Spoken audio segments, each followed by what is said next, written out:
David and I, we're making an escape out of the Zumba event right now while the little women are in there doing all their thing, bouncing around like bunny rabbits.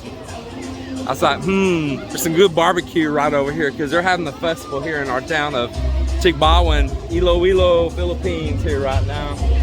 And I know I'm thinking about getting some barbecue, some pork. I don't want to say anything about getting some meat. And they do have some cold beer over there as well. Yeah, and there is this thing called cold beverages over there. I'm sure they got a few more songs to go. We can make a quick escape, right? So, David, what do you think about making the move out of Iloilo City out to one of these province towns like this?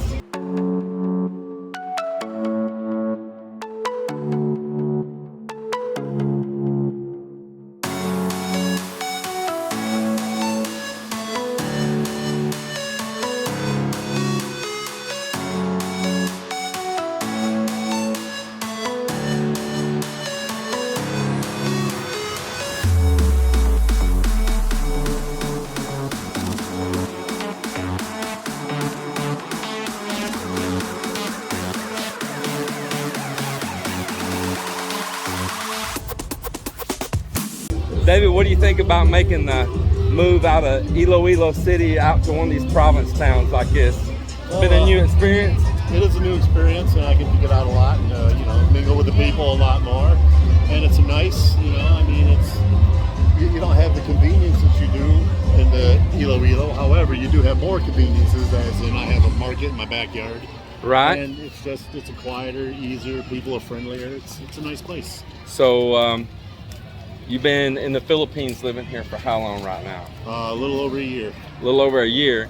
And in my opinion, this is, here in the past few months, has been your first time to truly experience the Philippines because you were just living in a condo in a major city near where all the Western conveniences are. The Philippines can be whatever you want the Philippines to be. If you want to come here and make it America, it can be America. If right. You want to come over here and make it, living in a small town with a market and, having to buy your pork on a slab and that kind of stuff, you can live that way too. Did the dog sleep on the night before? You can live any way you want to in the Philippines. It's up to you. What do you think about this small town life though? I like it. I have no problems here. Everything's easy going. There's not many foreigners. Transportation can be a problem if you don't have a vehicle. If you don't have a vehicle, I can see that. If you're not used to eating meat that's been hanging, well, that could be a problem. It depends on, what you're used to. So, but there's public transportation everywhere. You just were not used to taking tricycles and jeepneys and all. Once again, I have been spoiled, yes. Yeah, you were right there. You were just doing the taxi thing or walking really nearby. Cheap, yes, everything was either $2 away or you could walk. So there really was no need for public transportation. Well, I think it's cool that you're finally getting out and you're getting a true flavor of this country though. I mean, really. Because this is what personally I love, is this side of life out here. I do. I enjoy going to Iloilo. I like all those nice stores, but I like to leave it. And for me and Mel, it keeps our budget cheaper because those conveniences of all of those restaurant foods and stuff and Grab and all that. I can say that I did. Me and Food Panda were best friends when I left. They have called and asked me if I'm okay, and I had to tell them, no, we don't break it. I had to break off that relationship. We're done. It's over. Let's go find some of that stuff that we're sneaking off for while they're doing Zumba.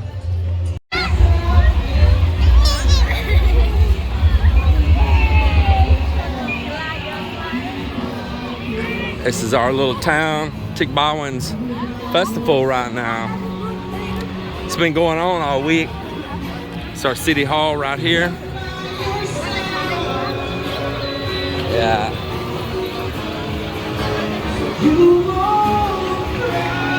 Food, and more food.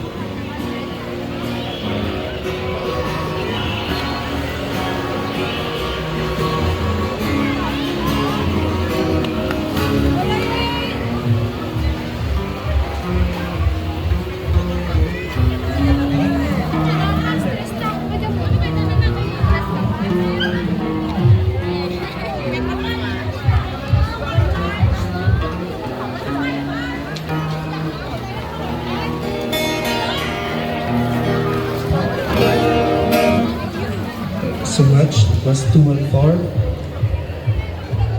Next from Shamrock.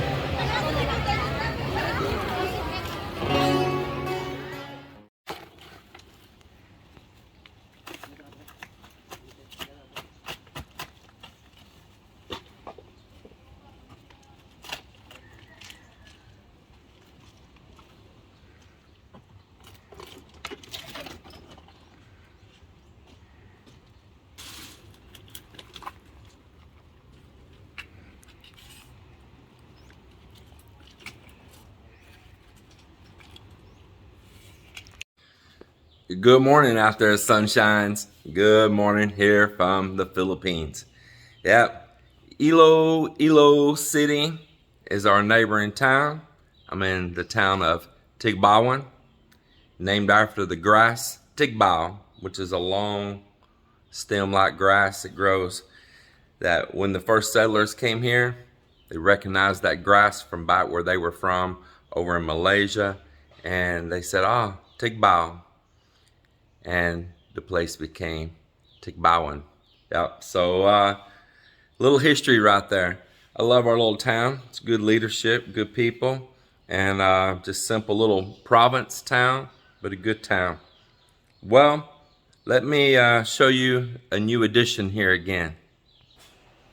So we're back here, and we got some 45-day chicks right here, and I get a few more over here, and we're getting them started. And up in our freezer upstairs here, we still have some of the chickens left from the last time we raised them. And of course, we went to Texas for a while, so we weren't here to eat them. But we've been back here now, and it's nice to have that meat that you know where it came from. I want to know what's going in my body a little bit more. I know I can't raise everything, but I'm going to raise these chickens. And at least I know right here, we're at the ocean.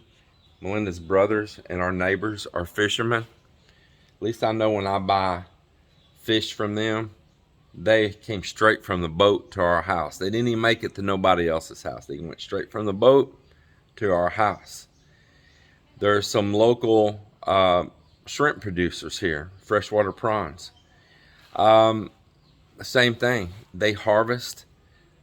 I can go over and see their operation. I know right where it is over here. I know how much they exchange the water, and they exchange it quite a bit. And they're filtering it all over there. And then I know I'm going to buy shrimp from them, and I feel safe with them. So anyway, that's my story on that. Plus, we grow bigger, fatter, healthier chickens than those that we get at the market. And that means a lot to me as well right there. And on top of that, we just enjoy it. We just absolutely enjoy doing those things. And that's just the country boy in me that I grew up to be. My grandparents instilled all of that stuff to me. They raised a whole lot of what they ate, and they were happy people, and they lived a ripe old age. Yeah, pretty good.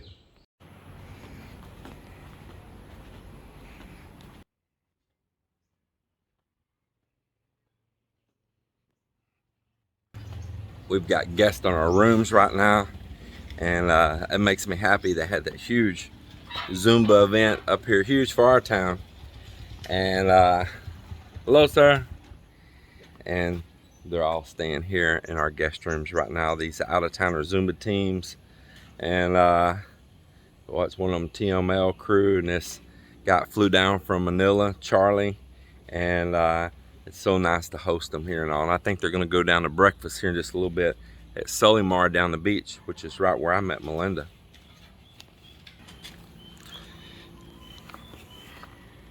Having a few pieces of thin, ordinary plywood that was going to be some sacrificial forms that we won't be able to recover. So there'll be a one-time use. So some of you hadn't seen our Rhode Island Reds lately, but they are doing great. Well, hello, good morning. I got some roosters that I need to sell and quit feeding them. So I'm gonna keep my main rooster right here, and I'm gonna keep one backup rooster, and then the additional ones I'm gonna sell. They're ready for me to feed them. I need to go get them some feed. But talking about food again, these are our egg production right here. And man, do they lay us some really nice eggs, man. Really good eggs. The yolks are strong in them. The egg whites are nice and thick, not all watery like a lot of these eggs you get, because they're getting proper protein and nutrients, and they're laying a healthy egg, and that means you're eating a healthy egg. You got plenty of space in here to run. You got a little old small house over there they can get in out of the weather, but you see they got plenty of room. They can get in here and scratch and eat grass and everything else we'll do. And if you don't know, chickens do eat grass. They do. Even a dog eats grass. If you see a dog eating grass though, check, because he may be fighting an intestinal worm or something.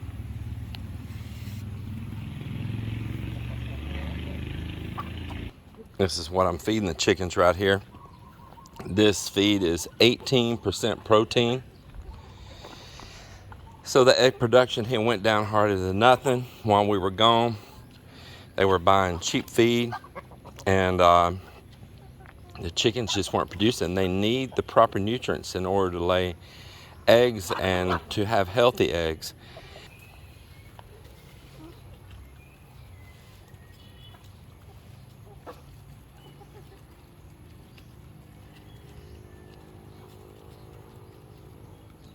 Some of you said you hadn't seen our cows since we've been back. Well, there's my little young bull, and the others are here in the property somewhere. Let me look around.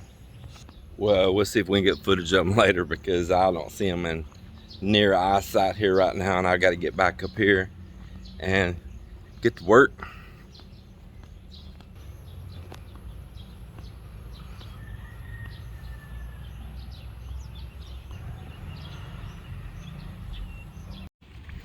Well, the boys got another 20-foot section of this poured down through here. Man, it looks really good. Glad to see it. And this is the other one that we have poured right here, settling in. I really just like the natural stone on top, and we're not trying to, like, you know, wash it down or nothing and make it so perfect. This is just to drive out on and to use again as a barrier from the flooding when it happens and comes down through here, and was taking all of the backside of this beach away. And that's why the barrier is over there as well. And we'll add a little bit more out on it and go right into that sandbank up there here soon. But right now we're going to focus over on this side, because this is the direction the water will be coming from. And this, believe it or not, is not costing me a whole lot of money. Hopefully the good Lord blesses me with years to come and I can enjoy it, and whoever it is that ends up with this after me, well, then I hope they enjoy it too. I really do, because our time to be stewards is just a short time. And then on to tomorrow.